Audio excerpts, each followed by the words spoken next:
Hola chicos, ¿cómo están? Bueno, este video es la sesión número 13 del curso de Dirección de Arte Publicitaria y como les había comentado, vamos a entrar a ver otra metodología. ¿Okay? Habíamos visto la metodología semiótica, con la cual están realizando su trabajo, y en este caso nos toca ver la metodología del Design Thinking. Pero antes de entrar de lleno a esto, esta sesión vamos a ver una pequeña introducción y vamos a hablar de lo que es una teoría de diseño y sobre todo en la teoría del diseño del DCU. ¿Qué significa DCU?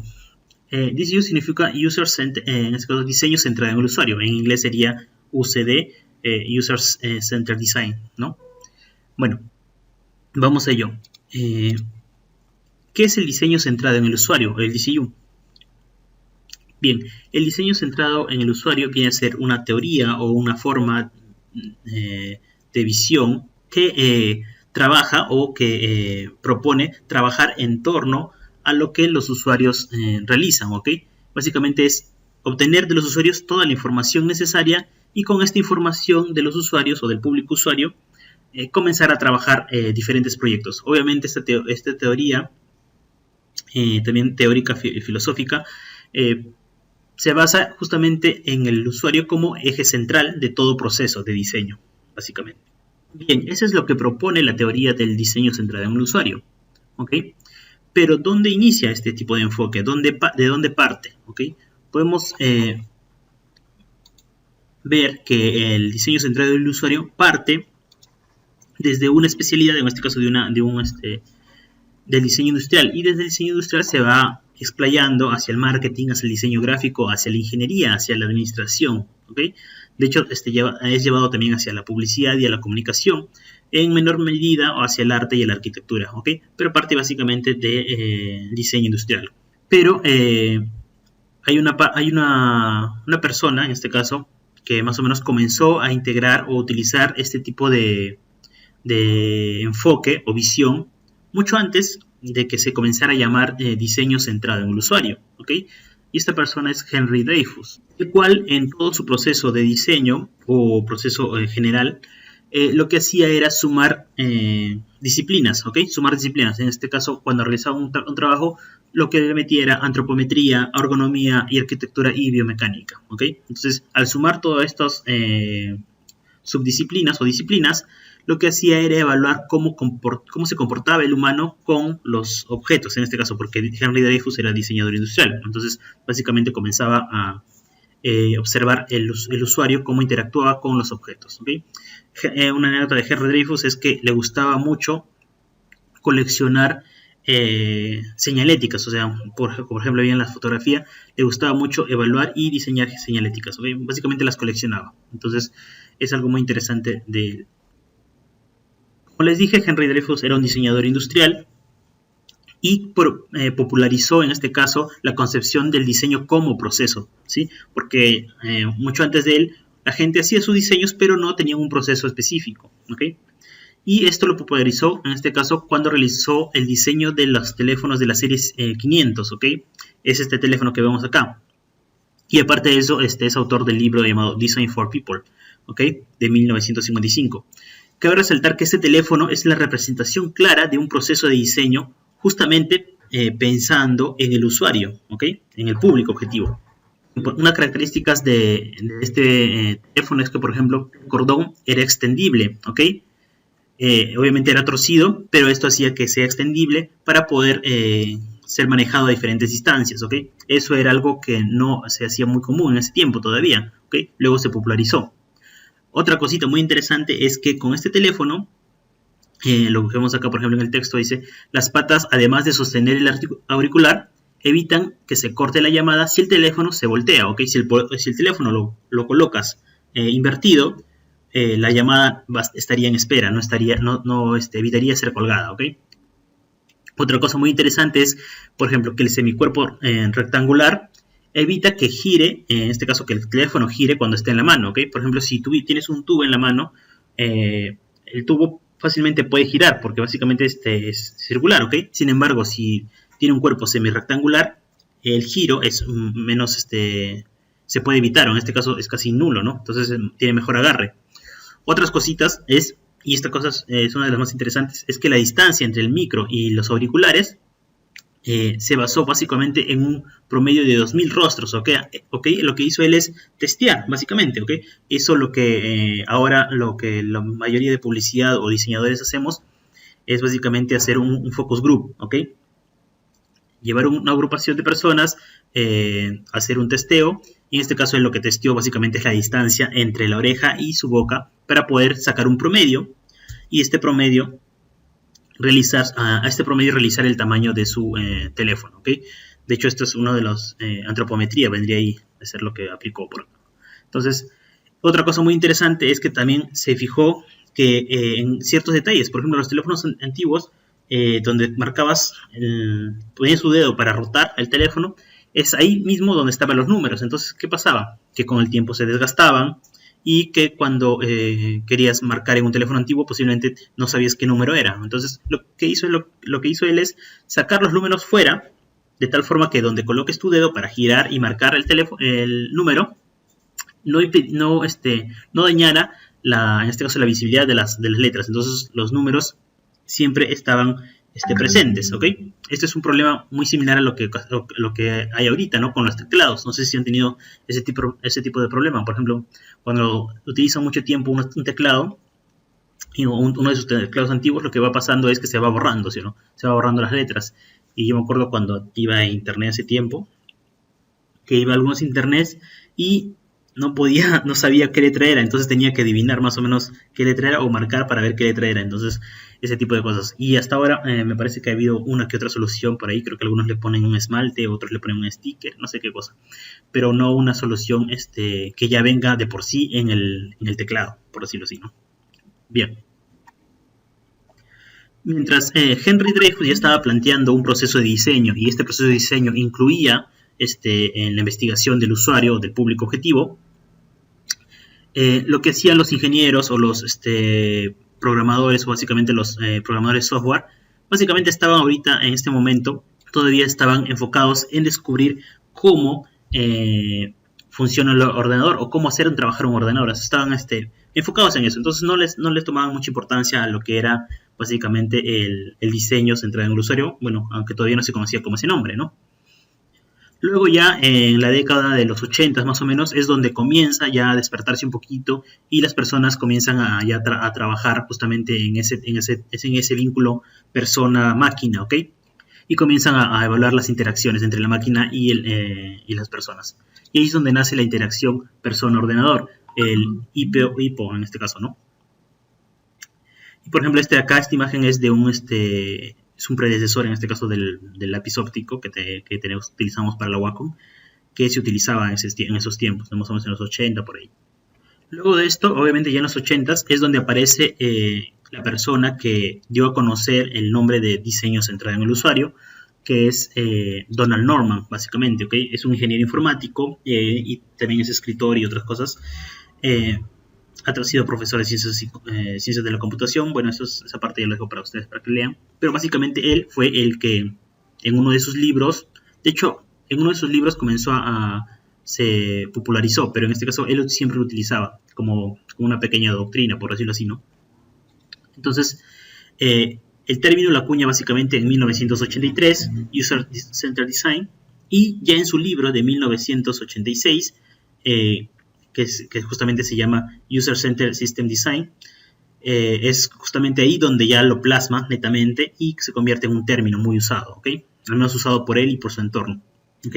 Y en ese libro plantea un modelo de comunicación, un modelo muy similar a los modelos de comunicación que estudiamos nosotros en el colegio, por decirlo así, pero él lo tenía con otros nombres, por decirlo así, ¿no? Ya, modelo conceptual, que es ofrecido por el diseñador de sistemas; la interfaz, que es la imagen que el sistema presenta al usuario; y el modelo mental, que es básicamente que es desarrollado por el usuario a partir de la imagen, que es la interpretación de la imagen o la interpretación de la interfaz, por decirlo así, que viene desde el usuario, ¿okay?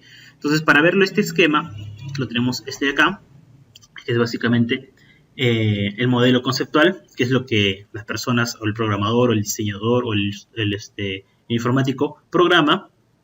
La interfaz es básicamente cómo se va a visualizar, en este caso la parte visual del diseño, y obviamente la parte del modelo mental es justamente la interpretación o el entendimiento que tiene el usuario, ¿ok? En la parte tenemos aparte del modelo interpretado, ¿ok? Que es básicamente la diferencia, ¿ok? La diferencia entre el modelo conceptual y el modelo mental vendría a ser el modelo interpretado, ¿ok? Lo ideal es que el modelo interpretado sea igual, ¿ok? El modelo conceptual con el modelo mental se entiendan de la misma forma. Esto quiere decir que el modelo conceptual cumple el objetivo de transmitir correctamente hacia el modelo mental. Pero obviamente siempre hay una interpretación diferente porque obviamente todos los usuarios somos diferentes, ¿no? Y las interpretaciones cambian. ¿Está bien? Entonces, este es el modelo que plantea Donald Norman en su libro I de comunicación, ¿no? Y sobre todo basado en la interpretación de cómo el usuario responde a esto. Una vez que tenemos esto, el DCU o el diseño centrado en un usuario, como teoría, trata de responder a algunas preguntas, ¿no? Algunas preguntas. Y dentro de ellas tenemos, por ejemplo, ¿quién va a usar este sistema? O sea, ¿quién va a usar este? Obviamente lo parte desde el punto de vista de su carrera, que es ingeniería en sistemas, ¿no? ¿Qué es lo que va a hacer con él? ¿Ok? Pero estas preguntas obviamente se pueden trasladar a nuestro ámbito, a nuestras carreras, ¿ok? ¿Qué información necesitará para alcanzar su objetivo? ¿Okay? Esas son las preguntas básicas que intenta resolver el diseño centrado en el usuario. ¿Okay? Y entonces, para responder esas preguntas, él se plasma 4 principios. ¿Okay? 4 principios de diseño para poder abarcar todo lo que es. Entonces, esos 4 principios son del DCU, es que sea comprensible, visible, criticable y asociable. ¿Sí?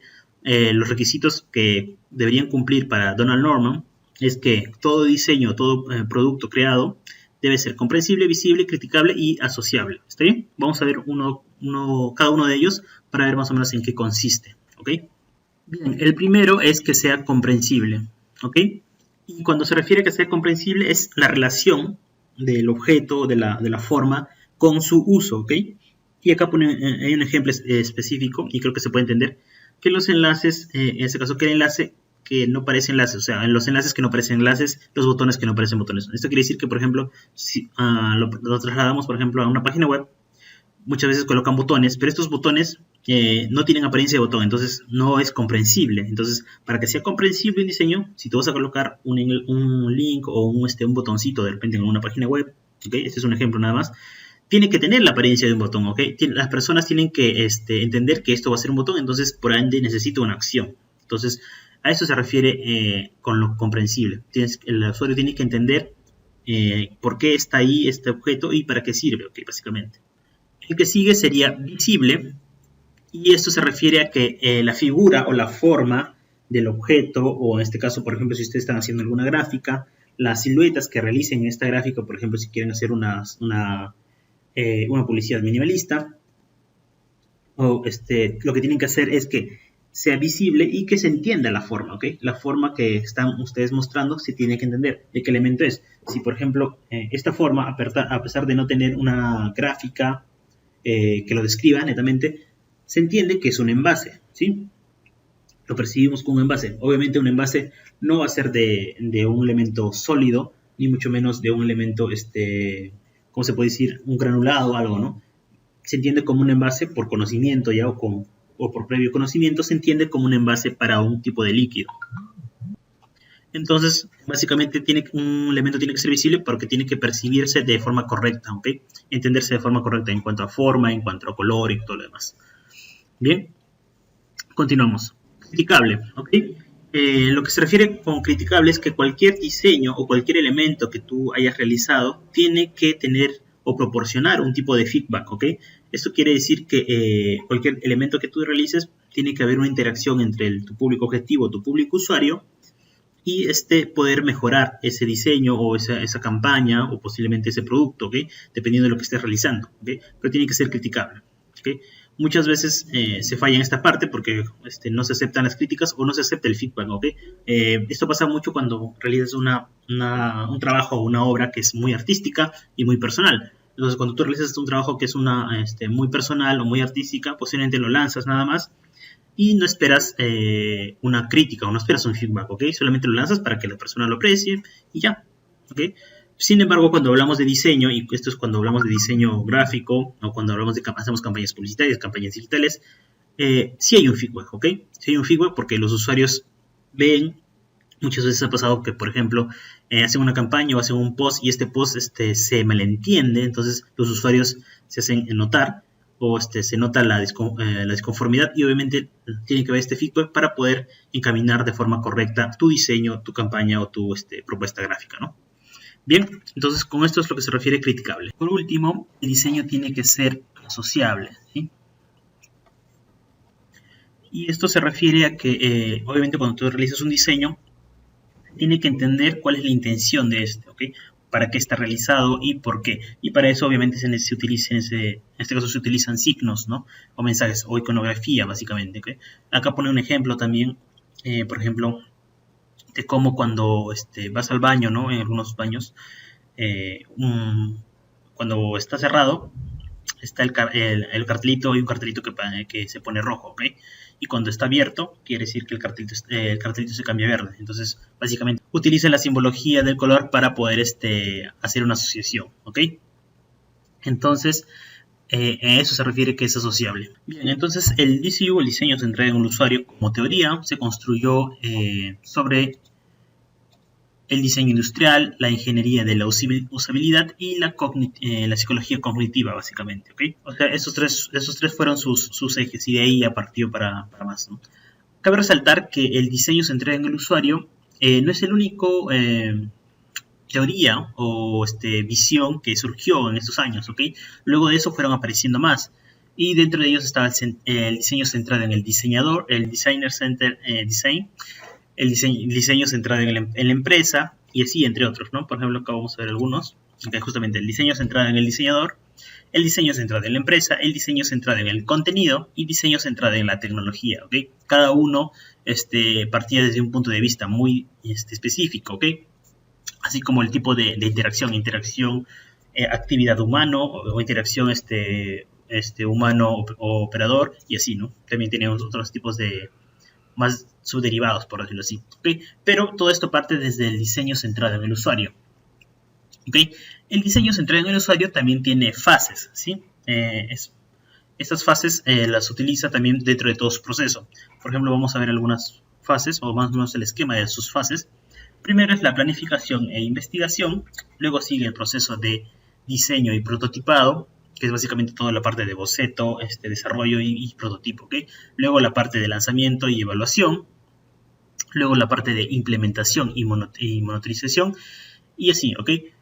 ¿Por qué están estas flechas? Estas flechitas que retroceden. Eso quiere decir que dentro de la teoría del diseño, o al menos dentro de las fases del diseño centrado en el usuario, este proceso se puede ir retrocediendo. Esto quiere decir que, por ejemplo, vas avanzando, estás en la parte de diseño y prototipo, evalúas y luego de evaluarlo retrocedes nuevamente a diseño y prototipo, replanteas y vuelves a lanzar, ¿ok?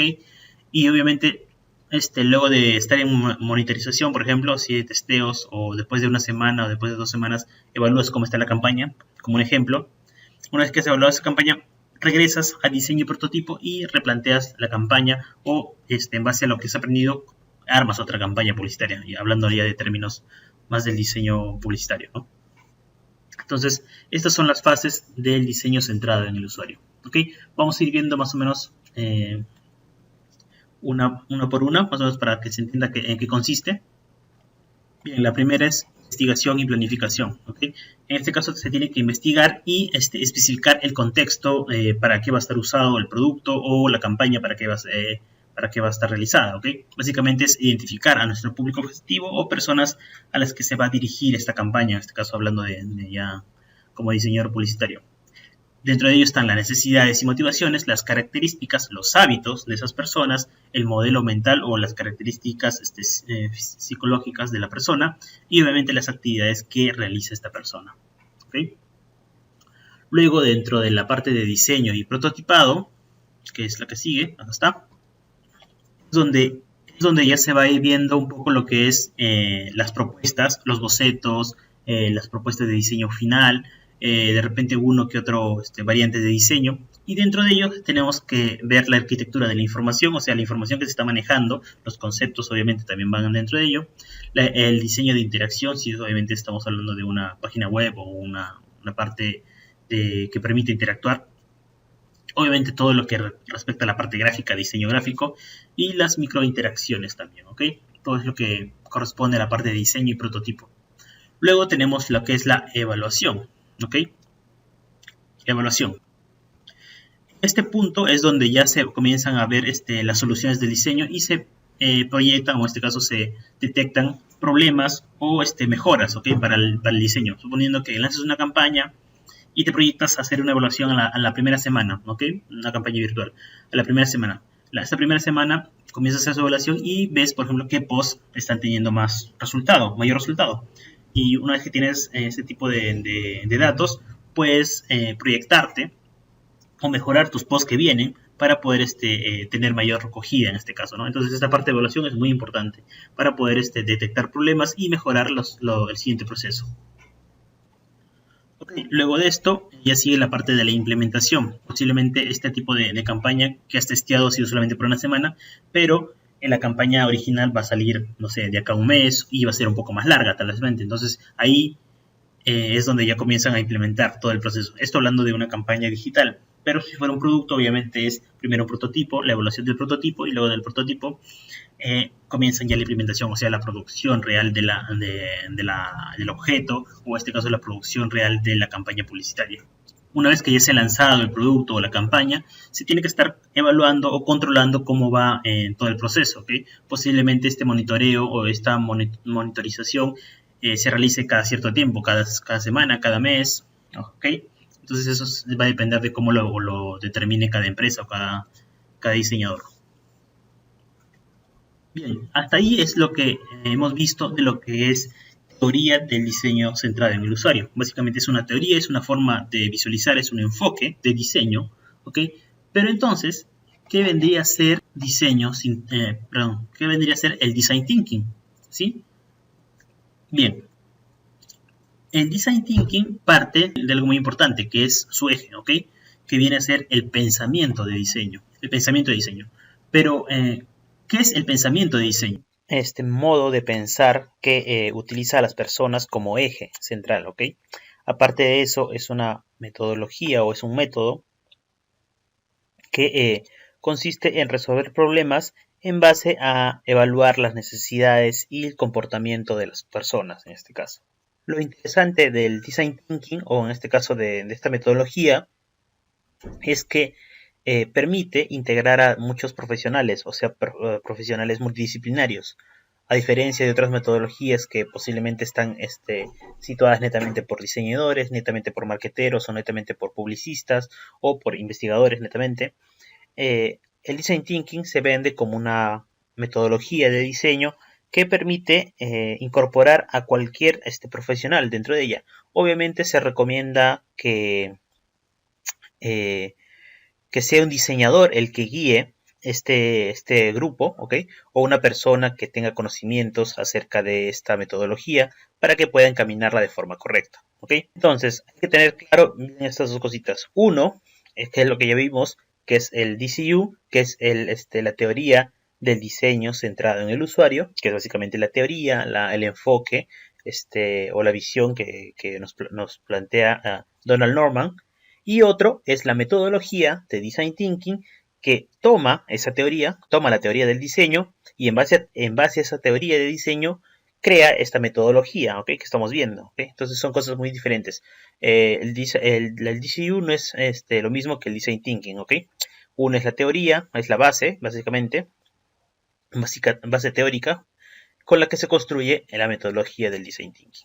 Algo muy importante del Design Thinking es que al ser una metodología proporciona herramientas en todo su proceso, que más adelante lo vamos a ver, de todo su proceso pues, proporciona herramientas que nos van a ser útiles para ir recopilando información y llevar todo el proceso a cabo, ¿okay? Toda la parte de investigación, toda la parte de testeo y pivoteo que le dicen también, ¿okay? Bien, acá vemos dos logotipos, una es de la D-School y la otra es de IDEO, ¿ok? Básicamente porque son dos instituciones muy importantes dentro de lo que es el Design Thinking o la creación del Design Thinking. Entonces, ¿cómo o de dónde surge el Design Thinking? Esa es la pregunta. Ok, bueno, para responder esta pregunta tenemos que conocer a David Kelley, que es un ingeniero eléctrico. Fue el que fundó IDEO en 1991 con estos tres personas, ¿no? Dentro de ellos, los más importantes van a ser Mike Nuttall y Tim Brown, básicamente, ¿ok? Aparte que él es el creador del primer mouse para Apple también, ¿ok? Entonces, él fue el que creó IDEO, ¿ok? IDEO es básicamente la institución donde nace o donde comienza a practicarse el Design Thinking. Bueno, hay un video que quería mostrarles dentro de la sesión, pero bueno, lo voy a adjuntar dentro de la descripción del video para que puedan abrirlo y verlo, ¿ok? Les recomiendo que lo vean, es muy interesante, ahí van a poder conocer un poco más de David Kelley, y aparte de eso es que menciona algunos ejemplos prácticos del Design Thinking y podemos conocer un poco su forma de pensar, ¿ok? ¿Ok? Así que es muy recomendable que lo vean, así que les dejaré el link en la parte de la descripción del video, ¿está bien? Luego de que David Kelley creara IDEO en 1991, crea la que es la DISCUL, ¿ok? El Instituto de Diseño de Stanford, ¿ok? Dentro de la Universidad de Stanford, ¿ok? Aproximadamente en 2004, ¿ok?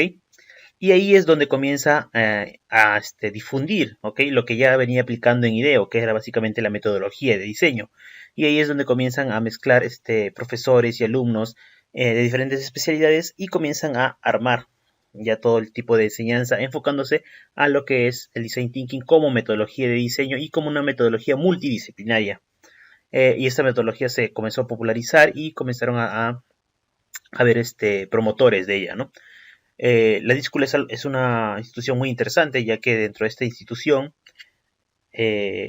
básicamente es una institución que permite totalmente los cambios. Esto quiere decir que, por ejemplo, dentro de esta institución, todos los muebles tienen ruedas, ¿ok? Para poder cambiar la posición de los elementos de forma rápida. Por ejemplo, una habitación o un espacio de esta institución en la mañana puede ser una sala de conferencias, pero en la tarde puede ser una sala de descanso, ¿ok? Y más tardar y más en la noche puede cambiar sus mobiliario para poder ser otra cosa, ¿ok? Entonces, básicamente todos los muebles dentro de esta institución tienen ruedas para que sean configuradas de forma más rápida, ¿ok? Otra cosa muy interesante es que se permite el diálogo entre profesores y alumnos a un nivel horizontal, ¿ok? Básicamente, ¿ok? Entonces, los alumnos con los docentes o los profesores o los guías, en este caso, eh, tratan de hablar o expresar sus ideas de igual a igual, ¿ok? No hay una jerarquía como es en las escuelas o en este caso en las universidades e institutos habitualmente. Así que es algo muy interesante. Aparte que obviamente tiene sus doctrinas y es básicamente como una especie de parámetros, o sea, de reglas que lo vamos a ver más adelante, ¿ok? Bueno, otro personaje muy importante para el Design Thinking, ya hablamos de David Kelley, vean el video, es muy recomendado. Tenemos a Tim Brown, ¿ok? Tim Brown es básicamente el vocero más conocido del Design Thinking, ¿ok? Actualmente es el CEO de IDEO y bueno, escribió un artículo acerca del Design Thinking en el año 2008 y bueno, como le dije, es considerado o es al menos el personaje más conocido que habla acerca del Design Thinking, ¿ok? La mayoría lo conoce como el fundador, pero no es el creador netamente del Design Thinking, pero sí es el mayor difusor, por así decirlo, el mayor difusor de la metodología. Él es el más activo entre las redes y conferencias que hace, ¿no? Les había comentado justamente que teníamos algunas aptitudes de pensamiento de diseño, que hay algunas características. ¿Ok? Entonces, estas son las actitudes de un verdadero pensador del diseño, ¿ok? O del pensamiento de diseño, ¿ok? Vamos a mencionarlas. La primera, mostrar, no contar, ¿ok? Esto quiere decir básicamente es habla por las acciones, ¿ok? Hablar mediante acciones, experiencias y el impacto visual. Básicamente, si tú realizas algo, genera mayor impacto visual que digas que vas a hacer algo, ¿ok? Básicamente. Entonces, trata de mostrar tus habilidades, mostrar tus opiniones, y más que ir contando, ¿ok? Básicamente es haz, no cuentes, ¿ok? El otro es un enfoque en valores humanos, ¿ok? Esta persona, un pensador del diseño, tiene que tener un enfoque mucho en los valores como persona, ¿ok? Tiene que tener empatía, tiene que saber recibir la retroalimentación y obviamente tiene que ser una persona muy, puede decir, retroactiva, muy dedicada, muy dedicada a conectar con las personas, ¿ok? Con las personas que le rodea, obviamente con su equipo sobre todo, ¿vale? Bueno, la tercera es claridad, ¿ok? Un pensador de diseño tiene que tener claro su visión y ser coherente con lo que dice y sobre todo inspirar a los demás, ¿ok? Tener claro esas cositas, tiene que tener coherencia lo que dice con lo que hace, básicamente. La que sigue es abrazar la experimentación o promover la experimentación. Esto quiere decir que esta persona, un pensador del diseño, tiene que tener en cuenta que experimentar es parte de un proceso, ¿ok? Para eso tiene que validar, integrar e innovar. La siguiente es que sea consciente del proceso, o sea, un pensador del diseño tiene que estar consciente cuando está realizando un trabajo en qué parte del proceso está. ¿Okay? Tú no puedes estar avanzando sin saber en qué parte de tu proceso de diseño o desarrollo está. Y esto es muy importante si es que justamente eres el líder de tu agrupación o líder de tu equipo. ¿Okay? Porque si tú no sabes, tu equipo posiblemente también esté más perdido. Entonces tienes que saber qué estás haciendo, qué metodología estás aplicando, en qué etapa de la metodología estás y obviamente qué objetivos tiene tu diseño. ¿Está bien? La siguiente es siempre haciendo, ¿ok? En este caso un pensador del diseño va haciendo y va pensando, ¿ok? No es como que va pensando primero y luego lo va haciendo, sino mientras va haciendo el trabajo, va realizando va ordenando sus ideas y va siempre pensando cómo mejorar sus procesos, ¿ok? Sobre todo eso, mejorar sus procesos de trabajo, ¿ok? Y obviamente, para eso tiene que coordinar con su equipo y todo lo demás. Entonces, esa es una parte importante. Por último, es la colaboración radical, ¿ok? En este punto, en este apartado, el pensador del diseño tiene que reunir y tiene que, obviamente, juntar a personas con más experiencia que ella o con experiencias en campos muy específicos y poder delegar algunas acciones, ¿ok? Obviamente le va a servir recopilar información y sobre todo recolectar diferentes perspectivas para el trabajo. Bien chicos, eso es todo lo que respecta a esta introducción a lo que es el DCU, en este caso la teoría del diseño centrado en el usuario y lo que viene a ser la metodología del design thinking que utiliza obviamente esta teoría eh, establecida por Donald Norman para crear una metodología y obviamente acá vimos algunas características de lo que es el pensamiento de diseño, ¿no? Según el design thinking. Bien, espero que les haya parecido interesante y esta es la introducción a lo que es Design Thinking. La otra semana vamos a seguir viendo lo que es Design Thinking, pero ya básicamente los procesos, ¿ok? Las etapas del Design Thinking. No se olviden ver este video que le voy a dejar el link en la parte de la descripción, ¿ok? Y eso sería todo por la sesión de hoy día. Nos vemos chicos. Cuídense.